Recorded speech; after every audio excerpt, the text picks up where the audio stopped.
Hi, and welcome back to another episode of the History of Fan Anime. I'm your host, William Chow, and today's episode, again, an interesting episode.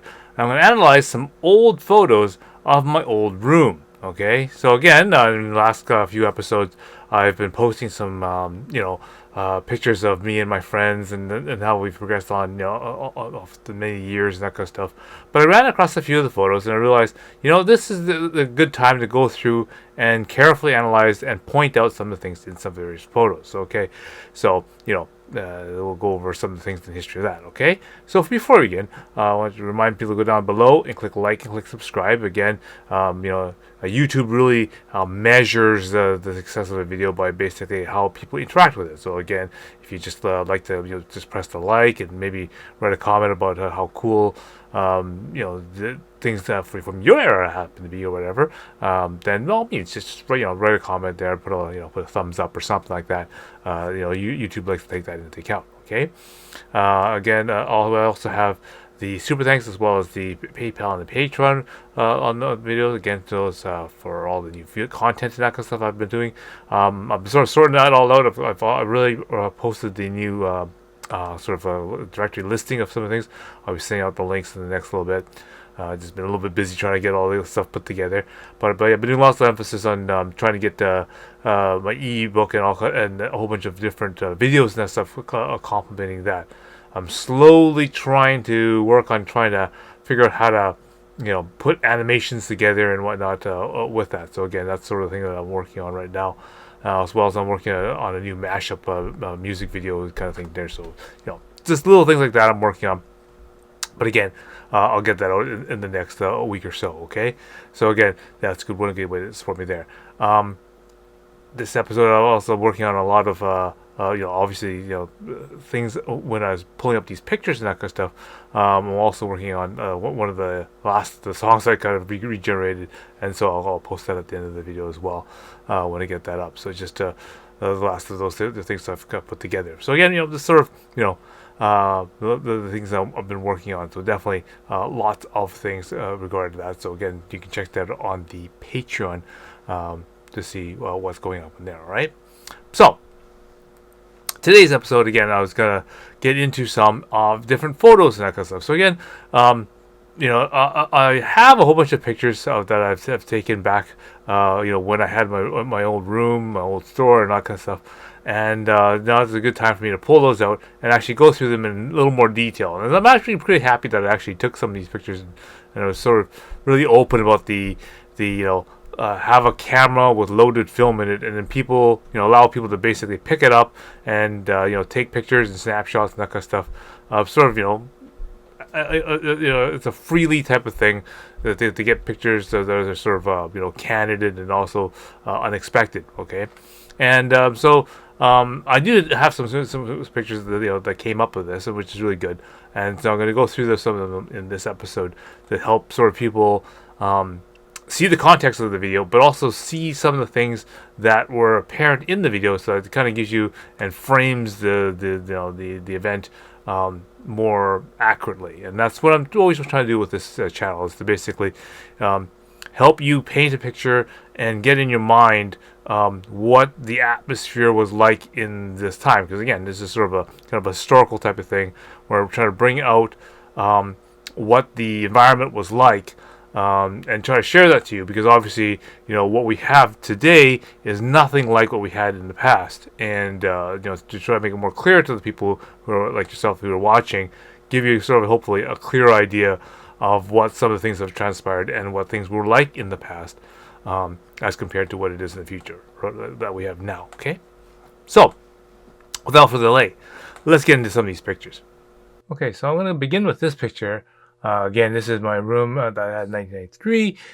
It's a similar picture that I had before, but now all the people are now sitting down, and that gives me a better view of the computers. Now, I'm just going to zoom up on my desk, just so you get a closer look at what I've got there. So basically, on the very far closest to the laserdiscs and the VCRs and that kind of stuff is the Amiga 500. And that's what I was using for my as my first subtitling computer before I upgraded to doing subtitling on the Mac.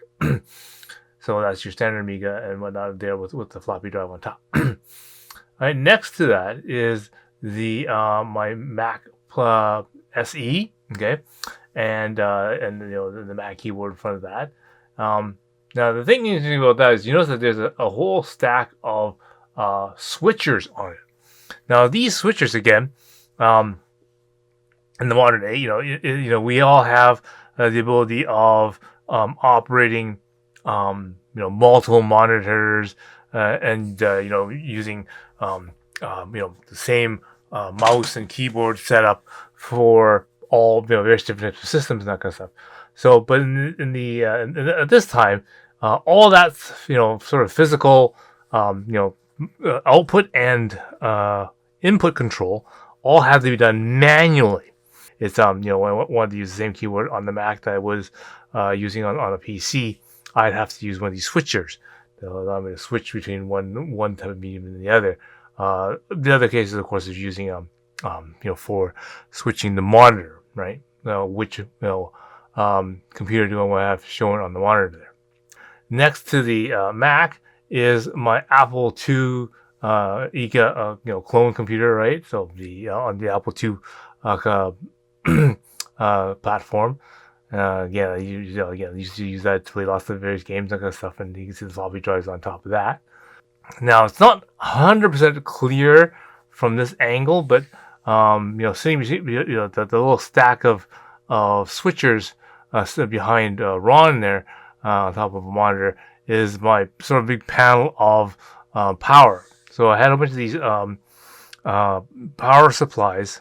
Well, essentially it's like a huge power bar, but all the switches are at the front, and that allow you to stack a whole bunch of them together so that you can have them between your let's say your monitor and your actual computer, right? And you can have all your rows of power switches right in front of them. So I had a couple of those stacked up, to keep control of all the various different things I had running, different computers, as well as things like the sound processors, graphics equalizers, and the stereo and that kind of stuff, right? So that was the thing that's sitting in that sort of stack right there. And then, of course, over on the far side over here, I have the PC, or I think at that time it was a Radio Shack Tandy HX, I think it was at that time, or an SX at that time. I had one of those kind of computers as my first computer, like IBM PC based computer running at that time. Okay.